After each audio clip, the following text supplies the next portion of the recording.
नमस्कार मित्रांनो, खरीप पीक विमा 2025 खात्यामध्ये कधी येणार आणि याचबरोबर धाराशिव जिल्ह्याचा 2020चा पीक विमा खात्यामध्ये क्रेडिट कधी होणार आणि 2024च्या खरीपाच्या पीक विम्याचं वाटप होतं आहे का आणि अंबिया बहार 2025चं वाटप होतं आहे का, अशा विचारल्या जाणाऱ्या प्रश्नांचं उत्तर आजच्या या व्हिडिओच्या माध्यमातून जाणून घेण्याचा प्रयत्न करणार आहोत. मित्रांनो, यापूर्वीसुद्धा आपण वेळोवेळी अपडेट घेतलेलं आहे की पीक विम्याचं प्रयोग झालेले आहेत आणि त्याचा डाटा जिल्हा स्तरावर, विभागीय स्तरावरून राज्यस्तर आणि राज्य शासनाकडून केंद्र शासनाला दिलेला पीक विमा कंपन्यांना तो डाटा दिलेला आहे. आता पीक विमा कंपन्यांनी आलेल्या डाटाच्या अनुषंगाने जे काही तंत्रज्ञान आधारित भारांकन असलेलं किंवा हे यील्ड बेस भारांकन असलेलं, त्याच्या बेसवरती त्यांना कॅल्क्युलेशन करायचं आणि कॅल्क्युलेशन साधारणपणे 10 जानेवारीपर्यंत होणं अपेक्षित होतं. साधारणपणे 15 जानेवारीपर्यंत होणं अपेक्षित होतं आणि याचं काही ठिकाणी आता कॅल्क्युलेशनच्या प्रक्रिया सुरू आहे, परंतु आणखीन कॅल्क्युलेशन पूर्णपणे झालेलं नाही. आणि आता याचबरोबर एक बातमी आली होती की 2025चा पीक विमा वाटप सुरू झालं, तर हे पीक विम्याचं वाटप अद्याप सुरू झालेलं नाही.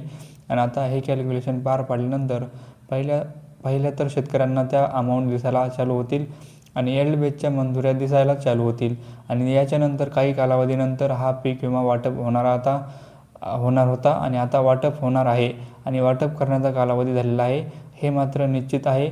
2024मध्ये ज्या शेतकऱ्यांचा सोयाबीनचा, तुरीचा, कापसाचा किंवा जे काही इतर पीकचे यील्ड बेसमध्ये असतील, वैयक्तिक क्लेममध्ये असतील, पोस्ट हार्वेस्ट असतील, जे काही मंजूर होते, ती काही पेंडिंग होते, ते पीक विमा कंपन्यांच्या माध्यमातून आता द्यायला सुरू केलेलं आहे आणि गेल्या 2 ते 3 दिवसापासून हे पैसे शेतकऱ्यांच्या खात्यामध्ये येतात. आंबा बहार 2024चा देखील मंजूर होता आणि बऱ्याच साऱ्या जिल्ह्यामध्ये आपण पाहिलं, हिंगोली जिल्ह्याचे जिल्हाधिकाऱ्यांनी सांगितलं होतं की 15 जानेवारीपासून हे पैसे खात्यामध्ये क्रेडिट करायला पाहिजेत आणि अशा बऱ्याच साऱ्या ठिकाणी ज्या ठिकाणी पैसे बाकी होते अंबिया बहारचे, ते देखील त्या ठिकाणी आता वितरण करायला सुरुवात केलेली आहे. त्याचे देखील पैसे काही शेतकऱ्यांच्या खात्यामध्ये येतात. आता पैसे पीक विमा कुठल्या खात्यात पाडल्यानंतर हा मेसेज फिरवला जातो आणि 2025चाही खात्यात आला असं सांगितलं जातं. 2025च्या प्रक्रियेमध्ये आपण यापूर्वीसुद्धा सांगितलं होतं. पहिलं होतं की मूग असेल, उडीद असेल, मका असेल, बाजरी असेल, सोयाबीन असेल, अशी जी काही पिकं येतात त्या पिकांचं पूर्णपणे आता कॅल्क्युलेशन प्रक्रिया सुरू आहे. परंतु आता तुरीच्या सध्या पीक कापणीचे प्रयोग सुरू आहेत आणि गेले 2 ते 3 दिवसापासून मोठ्या प्रमाणात पीक कापणीचे प्रयोग घेतले जातात. कापसाच्या पीक कापणीचे प्रयोग चालू आहेत. तर तूर, कापूस हे पीक असतील, याचा फेब्रुवारी, मार्च खूप आणखीन लांबचा प्रवास आहे. परंतु सध्या तरी सोयाबीन असेल, मूग, उडीद असेल, हा पीक विमा कॅल्क्युलेशन करून शेतकऱ्यांच्या खात्यामध्ये येऊ शकतं.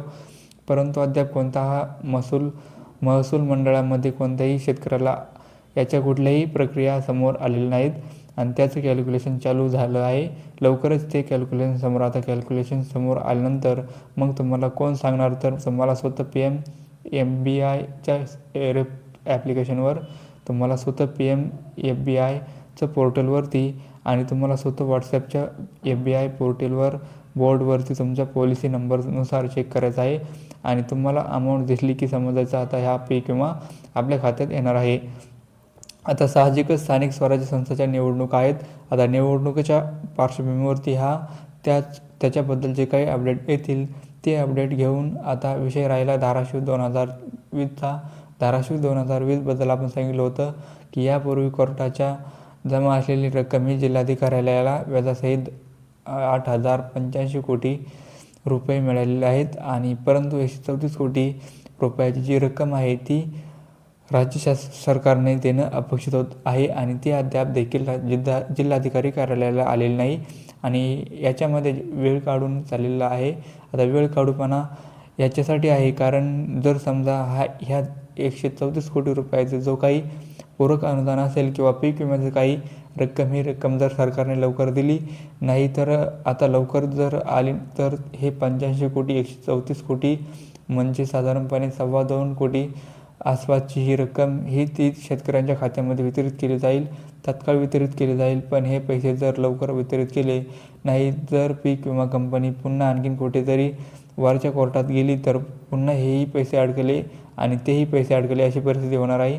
याच्यामुळे आता हा पीक विमा सरकारच्या हातात आहे आणि 2025च्याही वाटप करण्यासाठी जे काही प्रक्रिया असतील किंवा त्याचा जो पाठपुरावा असेल तोही आता सरकारच्या हातात, कारण डाटा आकडेवारी सगळी सबमिट झालेली आहे आणि लवकरात लवकर हा पीक विमा यावा हीच अपेक्षा आहे. या स्थानिक स्वराज्य संस्थेच्या पार्श्वभूमीवरती ह्या निवडणुका ज्या आहेत महत्त्वाच्या, या निवडणुकीच्या पार्श्वभूमीवरती हा येणार आहे हे निश्चित आहे.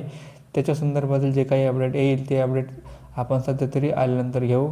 सध्या जे काही झालेलं आहे ते फक्त आणि फक्त आणि तुम्हाला फक्त फिरवण्याचं काम सुरू आहे.